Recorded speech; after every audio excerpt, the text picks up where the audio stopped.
What's going on? We are back. I am super excited about us being back as we are talking about, as you just saw, my book. That's what we're doing today. So we are on chapter 3. We did chapter 1 and chapter 2 already. So we are in chapter 3 of my book, Authentic Transparency. So again, welcome to another exciting episode of I Am Shatoria, as we're talking about authentic transparency. And this is where we are diving into pages of my insightful book and have a real conversation about it. And so we are talking about the challenges and the perspective, and we're igniting conversation, y'all. So you got to peek if you do not have the book, it's right there. We are definitely having conversation. And it's crazy how we are talking about this book in every way possible that can be talked about. But we are. It's really sensitive. Things are being said. So, we got to be ready. As I said before, I'm your girl, Shatoria Christian. I am your host. I am the owner, founder of I Am Shatoria, the brand, LLC. And so I'm also the author of Authentic Transparency. And I'm also the author, the editor of Vidal Magazine, where we're out here just living our best life. You know what I'm saying? So today, our focus is really different today, as we are now focused on chapter 3. And that one is a little different. Okay. So we it's a little different. So our focus in this episode, like I said, is on chapter 3, A Child's Fear. Oh my God. This one right here is a little bit different. And remember, we are talking from my book, Authentic Transparency, Forgiveness to Freedom. Again, we're in chapter 3 of the book. So I hope if you have the book, you're following along, you're asking yourself some questions. And like I said, we're going through it as I'm actually rereading some parts as well. So, it's all right. So our focus in this episode is the thought-provoking fear. Like, what is that? Okay. Now, let's double back real quick though. Like I said, over the next few weeks, we're going to be talking about every chapter in the book. We're going to get into it. There will be some disclaimers for some, like we're going to really get into it. And so I told you, grab your tissue, make sure you have your book, send your questions. Like if you got questions for certain chapters that you've already read, send them beforehand. And probably I can answer them while I'm here. So definitely send them beforehand. So let's do that. And so what we talked about before was the first 2 chapters, which is Order of Freedom and Foundation. I'm all over the place. Foundation. All right. And so we are speaking about my favorite 3 F's: faith, forgiveness, and freedom, and what that looked like. And in last episode, I asked the question, what is faith? What is forgiveness? What is freedom? What does that look like? So we are really trying to have a conversation about these real things, what they are, what they mean, and to also make sure that you are in a space to where you're like, oh man, I'm taking this in, because at the end of the day, my story, I walked it, but it's not for me. So my biggest prayer is that someone definitely gets something from this. Okay. Someone gets something from this. Now, as we are into these chapters, do understand the goal is just to put out wisdom and just to be transparent and honest. And one of the biggest things that I asked yesterday is about hurt. And a lot of times we can't get from what we need to get. Now, that question is very important today as we're talking about hurt, because last episode I talked about what was your first hurt. I'm giving you that question again. What is your first hurt? What hurt you? Like, what hurt you? What is that first hurt? And that is very important as we're getting into this episode about A Child's Fear. That is so important to know where your pain comes from. And we're talking about fear and pain today. Where does your pain come from? Where do your fear come from? Let me tell you, my first hurt, like I told y'all on the last episode, is that my hurt came from the fact that I didn't feel protected by my mother. I didn't feel protected because I felt like if I cried at anything, it would suck it up. You're not crying. We're not doing that. That was my hurt. That was my pain. And so I am literally sitting here going, wow, that was really my first hurt. So one of the biggest examples I want to give that is funny that I just read on and I use it at the school is we have a plant and you see this plant growing. But the problem is a lot of times plants get too big for the container that they're in. And sometimes we need to be taken out, cleaned off, and replanted. A lot of times that's not happening. And so what I mean by that is when we're not removed from certain situations, we can't grow. You know what I mean? And sometimes location hurts. Sometimes people hurt. You know, we're not getting the right water. The soul is not right. It hurts. So we have to be mindful of that when we are going through and we're like, man, this hurt.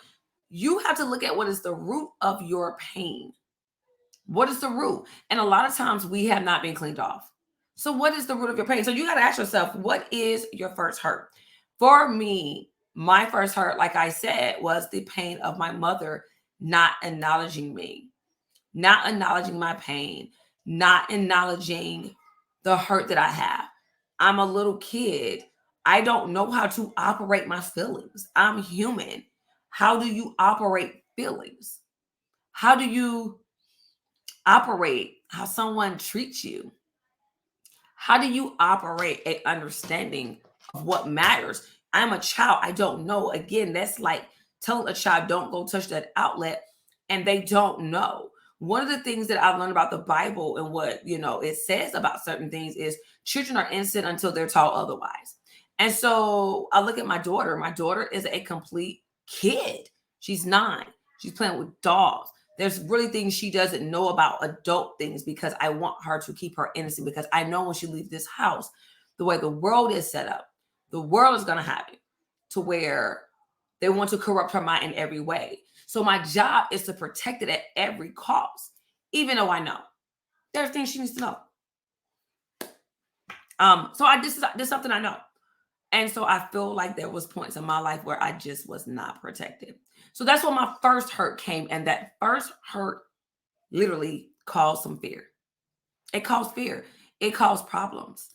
It really did. It did some things to me and for me. And so I am very clear about that pain now, to where, I work to try to get over it. So we are going to be hitting in about fear and pain today and what that looks like. All right. We're going to hit in. We're going to talk about this pain. We're going to talk about all that. In the meantime, take 30 seconds. Make sure you get yourself together. We got to get riled up. We got to get ready as we are about to get into this. So I want you to start thinking about what is your first hurt. But then I want you to start thinking about what is pain? What is fear? All right. Be back in 30 seconds. Authentic transparency, forgiveness to freedom.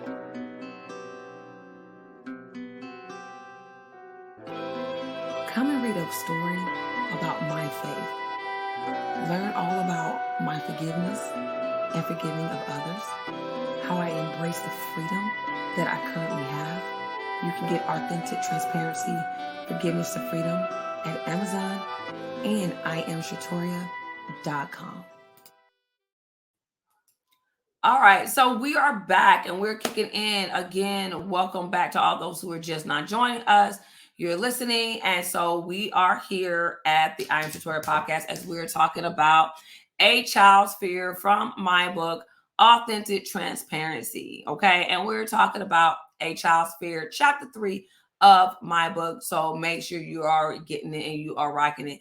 And so you can also get this book, a signed copy of this book at iamshatoria.com/merch, where I will kindly sign for you. Okay. I'm really excited because this book came out in 2021 and I didn't do a lot with it like I should have marketing wise, but I grown and I learned. And look at us now. We are shaking, moving, and budging. All right. So sorry I'm yawning because it's evening time. Oh wow. Instead means somebody's yawning near me somewhere. Probably my kid. So yeah. All right. So I left you with the first hurt. What was yours? I told you mine. So what was yours? But now let's get into the question. What does fear and pain look like? Let me tell you. Does it have a look? I mean, let's be honest. Does it have a look? And so I wrote in, remember I told you the last episode, I'm going to be going through my book itself as I taking some notes. And yes, I wrote it, but sometimes I got to go back because I get a different revelation myself. But what does fear and pain look like? What does it look like? What does it seem like? What does it do? That's important to know and understand what fear looks like because baby, I didn't know. That was new for me. So one of the biggest things about fear is fear can come as a punch. Fear can slowly press in. It really depends. So one of the things I think about is Adam and Eve. And so when Adam was made, he was made in God's image. But then, Adam went in and created, he named all these animals that God had created. He named everything, and God was like, yes, that's good. Yes, that's good. I mean, I think about those things. I think about the life was just great. It was going good. And then, Adam needed a mate, so he made Eve. And things was good, but God only had that one rule, and that was do not eat from the tree. There's condemnation. And I thought about how they did the total opposite. And all of a sudden there's fear, there's doubt, there's hurt, there's pain. And I'm like, man. But for me, when I read that, there's a transition for me in that.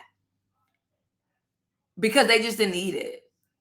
Something knocked at the door. And so for me, that's where fear comes to play. And fear equals pain to me. Fear brings on pain. Because think about this. As a child, I told you last episode, I was afraid of a lot of things. And I realized as a child, I was afraid of the dark. I was afraid of the dark because I was made to be afraid of what worked in the middle of the night. And as we are in chapter 3, excuse me. No, I'm sorry, chapter 2, apologize. As we're on chapter 2, when we get to chapter 4, you're going to now understand the creepiness of the night. But we are talking about fear and how it brings on. And so I was afraid of the night. I was afraid of the dark things because of things that happen in the dark. You know what I'm saying? Like things that happened. And so that really played a part in me and my growth to where I was afraid of people. Like I really was. I was afraid of people. I needed verification. I needed validation. I needed love. I'm really big on the 5 love languages. And so now I know that affirmations and physical touch was always my thing. And so the fear was rejection. And that is something that I got. So when I say, what does fear and pain look like? That's why I said, does it have a look? Does it? Because it's one of those things to where I can look at someone and not realize they're fearful of something, or they're in pain, or they're hurting because the pain and the fear is not visible.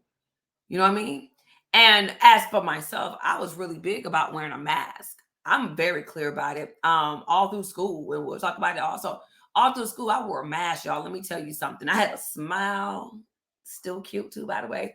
And I smiled. People did not know that I had a fear, that I was hurt, that I needed the validation to know I was somebody and something, because I was feared. I had fear of that abandonment, that rejection, because that's all I knew, to where it became a norm. And so that's why I asked the question, what does fear and pain look like? For me, when I think about the fear that was placed, I realized when it was kind of done. So here's the thing. Without telling my mom's story, but telling my mom's story, my mom had a couple of DV relationships, and I realized a lot of fear played into that. However, one of the biggest fear for one of the biggest pains that was implemented on her was the death of her father, my grandfather, um, James Jones Sr. Oh my God, y'all, he was so cool. If you read my book and if you heard me on my last podcast, I love stuffed animals. I am a stuffed animal person. And so he started my love of teddy bears. And it's crazy how God do things, because his name was James, and my late grandfather, my grandmother's last husband, who died before her, his name was James, and they was just alike. He also will hook me up with he will hook me and my sister up with teddy bears. So it was a thing. But as my mother died, when he passed, I never forget, it was in 1989. I remember him. I remember seeing him, and then I remember not seeing him, and it was the weirdest thing. And so I remember the last Valentine's I saw him, he brought us these big like stuffed animals, and again, I love stuffed animals. And I remember my mom telling me, he's gone, and I was like, huh? But here's the thing: my first reaction with death was not hers, because now it is a different transition. My mother's reaction to his death was she became very bitter and very angry. And the crazy part about it is, here's the thing: she probably already was bitter and angry because, again, she had issues going on. But however, his death arose it. Let me tell you, one of the biggest things I saw was a little girl come out of my mother. And the crazy part about it is, I became the same way when my grandfather passed. When the one who raised me passed, I became this little girl, and I hated. I was this little girl. I was trapped. I was hurt. I was in pain. I questioned a lot. And knowing my mother, she questioned it too. I know she questioned things because I saw her anger just. And so when I look at my first reaction to death, oh my God, it took me out, because my first reaction with death was, okay, he died. He dead. I don't know. And that was my reaction a lot with death, until I was able to start to comprehend what it was to be without a person. So here's the thing. Um, my mother's my mother, my grandfather's death really didn't do anything to me from him, outside of it was an absence. But my mother, oh buddy, it changed the course of our household. And I mean, it changed the course. And when I say it changed the course, y'all, it changed, and it changed quickly. And that's where everything started to like make a difference. And so I had to learn survivor mode through fear. That makes sense. Survivor mode through fear. And let me tell you, say what you want, but when you go into survival mode as a child, it's a different beast, because you're going in not prepared, not equipped, not ready. And it's a dangerous, dangerous, dangerous game to play. We're going to continue here in about 30 seconds. Stand.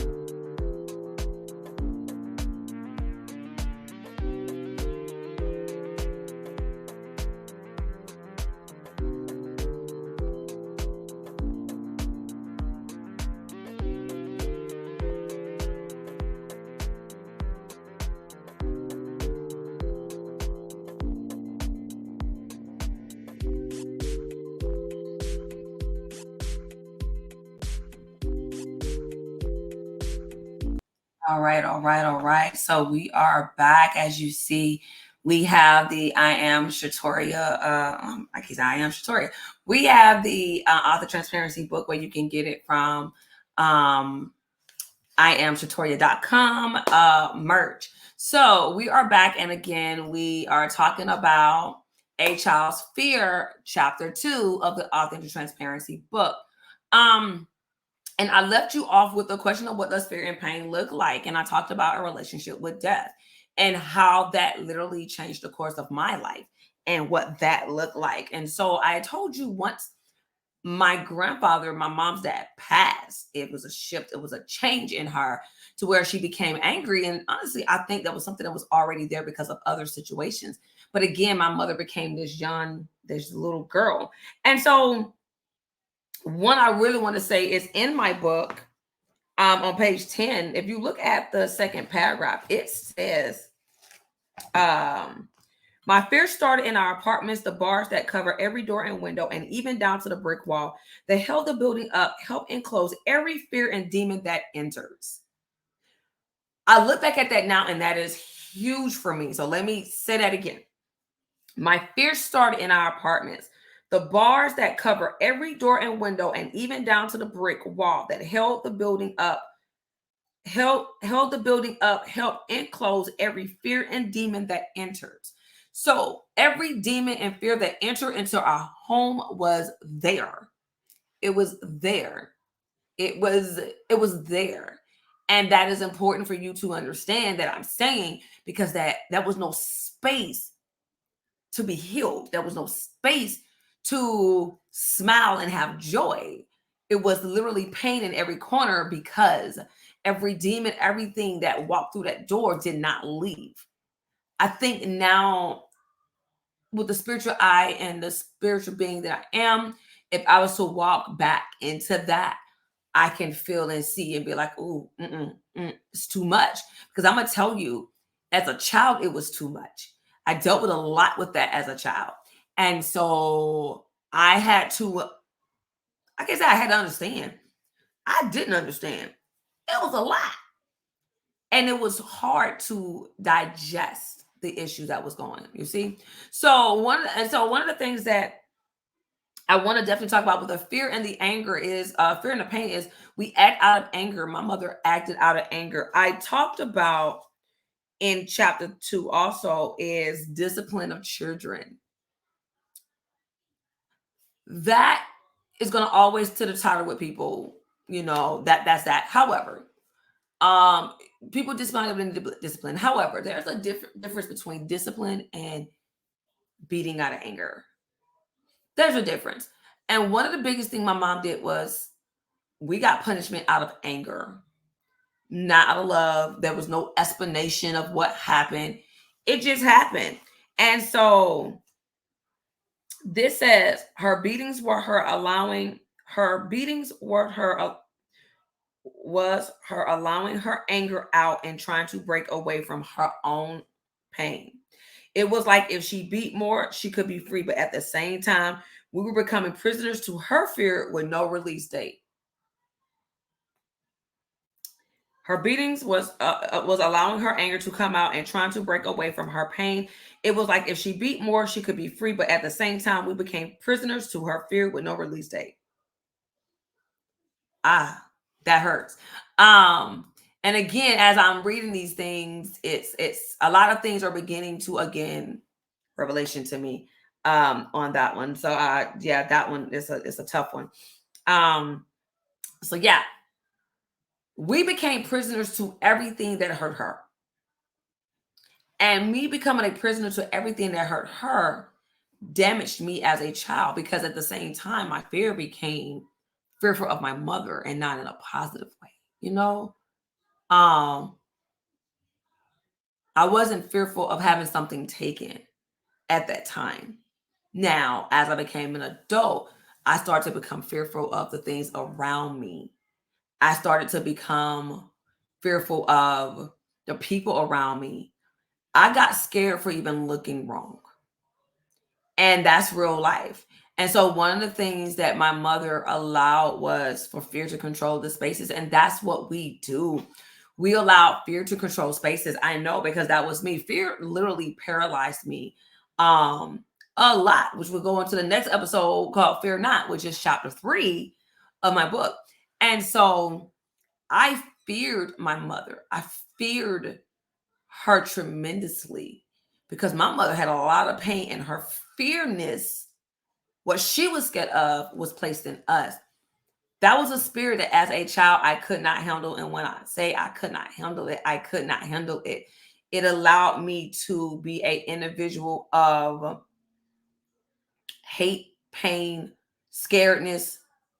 My pain became a lot. And that's the thing about pain. Other people pain travels to open-hearted people. Being open-hearted is my strength and my weakness. I determine I will have the heart of God.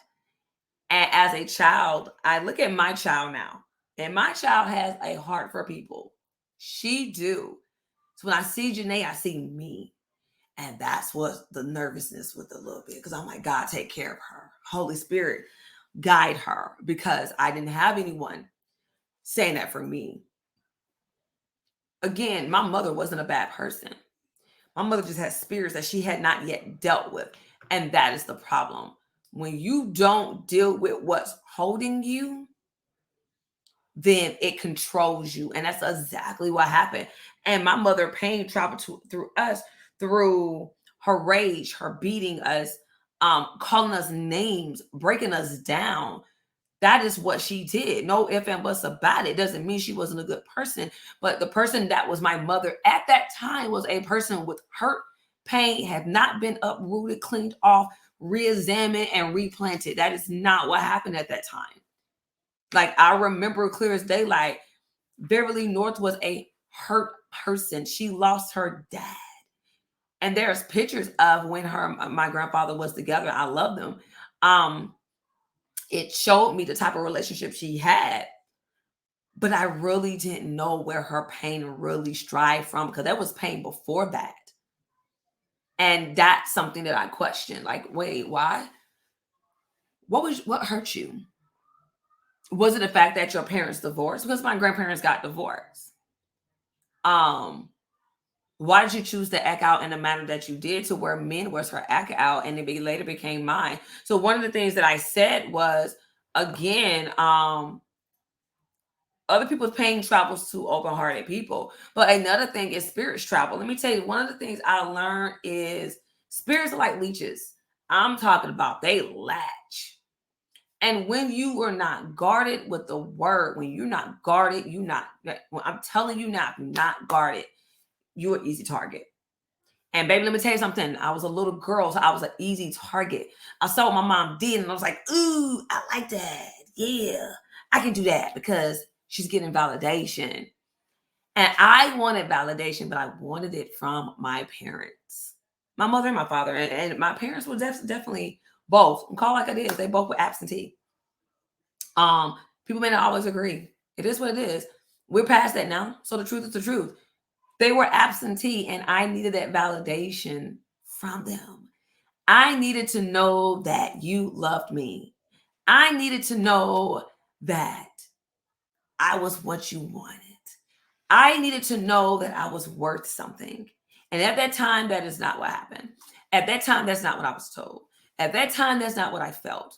At that time, it was like kicking me in my chest. It did not matter. I wasn't worthy. I wasn't. But that's what I thought. And so spirits, they travel. And a lot of my mother spirits traveled to me. A lot of her ways I did. And we'll get into that throughout the chapters. Oh, I did. I sowed some seeds, y'all. I sowed some seeds. So I'm honest about it. I sowed some seeds. It is what it is. I sowed seeds. What you want me to do? Lie? I did. I mean, people who know me personally know, oh, we sow seeds. Okay. Now I will say my mother did. She had her moments where she definitely wanted to try to make moments, precious moments for us. One of my biggest moments, y'all, in this little raggedy apartment. I'm gonna tell y'all something about this apartment. This apartment, and I'll talk about this apartment in chapter 2. This apartment was a 2-bedroom apartment. It was about maybe 1,000 square feet, if that. But I have good memories too, though. I won't lie. So one of the ones was my 7th birthday. Here's the funny thing, y'all. My 7th birthday, before I became this adult, my 7th birthday was my first and my last. As a kid. So my 7th birthday, I remember very clearly. Cousins was there. We was in this living room, and we had this. If you ever watch like those 80s, 90s shows, we had this sofa that had like, y'all, it looked like it was made out of wool. I don't think it was, but it looked like it. And it had all these stripes, and it was tannish. I have a picture of it, but it was tannish, and it had like these stripes in it. And there's a picture of me and my sister sitting on that couch in our Care Bear shirt, by the way. So it was my 7th birthday. If I was 7, that means D was 5, Tang was 3, and Val was just born. Actually, yes, Val was just born. And so I remember that day, and we had this little cake. People were singing happy birthdays. My mom really did her thing to try to make sure I had a great birthday. And the crazy part, the same year her dad died, this was 1989. So 1989 was my first and my last birthday, because after that, everything just went downhill. I remember uh, the one Christmas at the house, and if my memory serves me correct, she was pregnant with Tang. I remember she was bent over that one Christmas. Now, the Christmas of 1989, I will not forget that, because we woke up to so many gifts. I do remember that. And then I remember when she was she was pregnant with my baby sister Val, and I remember her on the floor, y'all, still, and you would have thought birthing would have been a thing, but I remember her being crunched over in labor pains. And y'all, she was hot and mad. I'm a whole adult. I get it now. But these are some memories that I do remember that I still laugh about, that I have. And so, yeah, that's, yeah. So one of the things that I have is, one of the questions that I do have is physical pain versus emotional pain versus spiritual pain. Let me tell you, there are 3 different pains. Sometimes they come all together. Sometimes they're very separate. For me, in particularly in a child's sphere, my physical pain, I didn't know what spiritual pain was at that time. We didn't go to church like that at that time. And when we get into chapter 3, fear not, you'll hear about my church experience. But I didn't know what spiritual pain was, because I honestly didn't know who God was. I didn't know who Jesus was. I did not hear it be talked about. That was not a thing. Prayer wasn't our thing. We went to bed. We didn't say grace. That's what it was. Physical pain and emotional pain. So when I say physical pain versus emotional pain, my emotional pain was worse than my physical pain, because my emotional pain lasted way longer. My emotional pain lasted until I was an adult, well into my adulthood, to where I didn't know how to deal with certain situations. My physical pain was for a time, was short, but it's something I always remember, which turned into the emotional pain and the mental side of it. Like I told you last episode, there are still bruises I still have that showcases that pain. I mean, I'm honest. I'm very cool. Look, we're being honest about it. So these are things that I remember. And so one of the things that I will talk about, there's a disclaimer in this. So I'm letting you know now, there's a disclaimer about what I'm going to say when I talk about my physical pain. So when I talk about physical pain, I never forget catching my mother in the act. I think that's every child's fear at some point. I won't lie. Catching your parents in the act. I caught mine. And I never forget, it was 4th of July. In our two-bedroom apartment. My sister had a serious case of nosebleeds. And it's crazy, y'all, because even up until now, I think she still have nosebleeds. But she had a nosebleed. And at the time, we had 2 beds at that time, one on each side of the wall. And I remember her nosebleed, and I remember getting up. And so I can go tell my mom, and I caught my mom in the act. Y'all, I can remember as if it was yesterday. And so I caught my mom in that situation. And I, in my head, I'm like, ooh, because I didn't knock, but I swear I did knock. But it was the aftermath of that. And I remember my mother beating me with the end of the belt, the part with the stick on it, the iron part. She had it right around her hand. And yeah, I remember that. And let me tell you the fear I had after that. And so I want to read that part, because here's the thing. It's not the fact that she whooped me behind that. It's the fact of what the man said. And this is when a lot of my ability to understand self-worth came in. So I talked about catching her in a compromised position. And it says I froze in time for a few seconds, taking it in what I've seen. And let me tell y'all, I still have that. As an adult, I still got that vision. But again, I'd be like, Jesus, why do I have these memories? But I get it now. So it says, before my mother came into the room, I could hear her and the man talking. I remember him saying something smart to my mom, like she didn't have control over us or something. If she did, then I wouldn't have walked in on them. She needed control, and for him to say what he did showed her she didn't have it. Because of me, he left as I was told. She came into our room, which had two twin-size beds with a brown 5-drawer rectangle dresser in the middle of them. I remember seeing the belt in her hand, and she went swinging. I was beaten with the button, the buckle part of the belt. That metal part hurt and sting my entire body. My legs and my hands hurt from trying to block the hits. Everything hurts because it seemed like every part of my whole body was hit.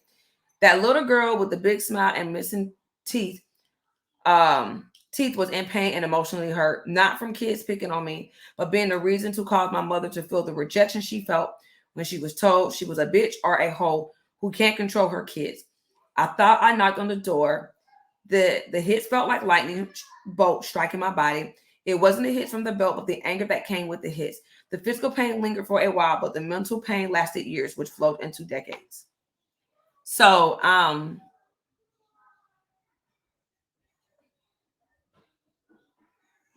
sorry. It's the little girl with the big smile and missing teeth was in pain emotionally. And so again, I'm good as I'm going through these things. Understand I'm good. It's just I'm thinking about the growth, okay? The growth of that little girl, because here's the thing, everybody have their memories, and I remember that day as if it was yesterday. I remember the swinging of the arm and knowing my mother was beating me out of her anger because she could not take her hurt out on anything else. My mother did not like rejection at all. She didn't like rejection. And so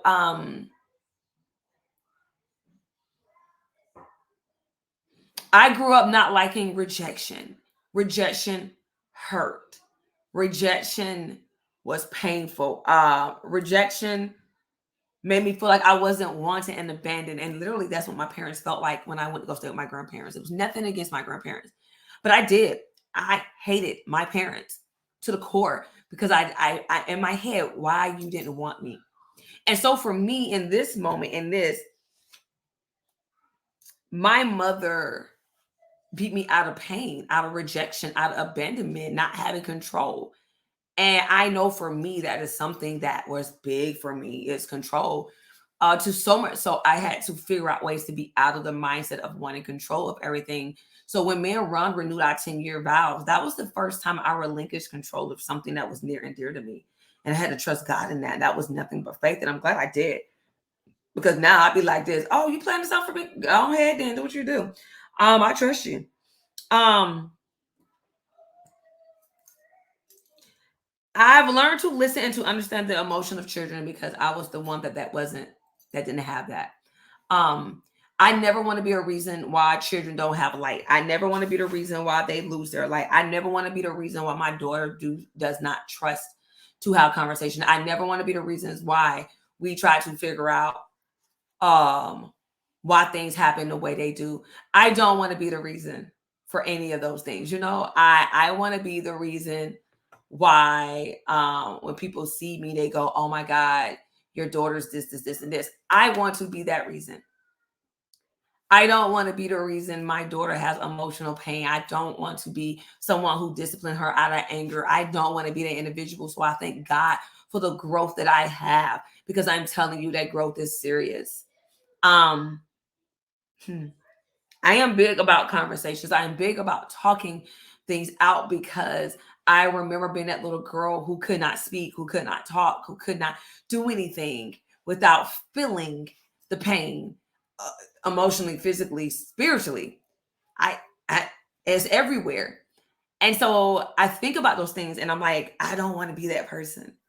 And so when I think about my mom, I think about her fear. My mother put fear in me. And just like I said earlier, when you had Adam and Eve and you had Satan come, the serpent with his similar self come and had that conversation with Eve, that's exactly what happened to my mom. My mom was made to feel like she was not worth anything. So she basically did what she did out of anger because she hadn't been released from her pain at all. She has not been released. And that's a learning thing. That's a learning thing. I'm going to be back as I get myself together as we get ready to wrap up. But as we get, but what you're gonna see right now, you're gonna see me and my boy Joshua Bray. Oh, geez, I said his name wrong. Bailey, Joshua Bailey, aka JB to B. You're gonna see a little clip from our episode. If you have not seen this episode, please go and see our January 30th episode with me and my boy JB. Where we ain't even got a topic for the show, y'all. We're just acting up. Okay. All right, go check him out. I gotta make a correction to that intro. I'm a creator. Oh, okay, my bad. Okay. My mind is able to do whatever it wants to do, and it can imagine. Oh my God. I'm not about to play with you today. I see where we about to go. So here's the thing. These are two retired. So for people to know, we are both retired military now. We are both living our best life. Like it's crazy. So you retired a month before I did. September 1st? I did October 1st. Okay. Let me articulate a little bit better. You know what I'm saying? Like they know I'm from the country, right? The viewers know. Okay, before you go there. All right. So the crazy thing about me and JB is me and JB didn't officially meet until DC time frame. Yep. However, though, come to find out, we're like what 20 miles, if that, from where we lived. Yeah. And then I graduated 01, you graduated 02. We're gonna first start with what is faith. Let me tell you something. I am a faith individual. If you know me, you see me on social media. If you on my Facebook page, you know it's at Shatoria Faith Christian. No, that is not my middle name. However, let me tell you, everything about that word stands with me. I am a faith person. I stand on it as it is who I am, what I breathe. I have mustard seed in my office. And when I give out or when I send packages to clients or whatever, I put a little thing of mustard seed in there because I think it's important to remember and know that our faith is strong. So it goes back to the end of what I said. What is faith? So faith is a strong belief of believing in something that you don't see. Let me tell you, I got a vision board. You can't see, but I have a vision board here. Well, I have this particular vision board, and then I have my dry erase vision board that's going on. All right. So that was also the episode before this one. So if you did not catch that one, that is February 1st episode. So make sure you catch that one also, where I give my intake on what faith is. Now, as I end today, for those who are just not joining, as we're about to go, you are talking with your girl, Shatoria Christian, the owner of the I Am Shatoria brand. We are talking today. That is what we're doing. We are talking about my book, Authentic Transparency. And we are in chapter 2 of A Child's Fear. So if you do not have this book, I'm telling you, get yourself this book. You can get a signed copy at iamshatoria.com/merch. And I promise you, I got you, boo. We are here for it. So make sure you get your items. Again, I thank everybody who has been hanging out with us the whole entire 9. It has been dope. But I want to leave you with this. I don't have it typed up, but I want to leave you with this. This is on page 15 of my book. It's actually the last sentence of this chapter, and it's really, really big for me. So it says, a child's fear will not only damage their soul, but the light that burns in their eye.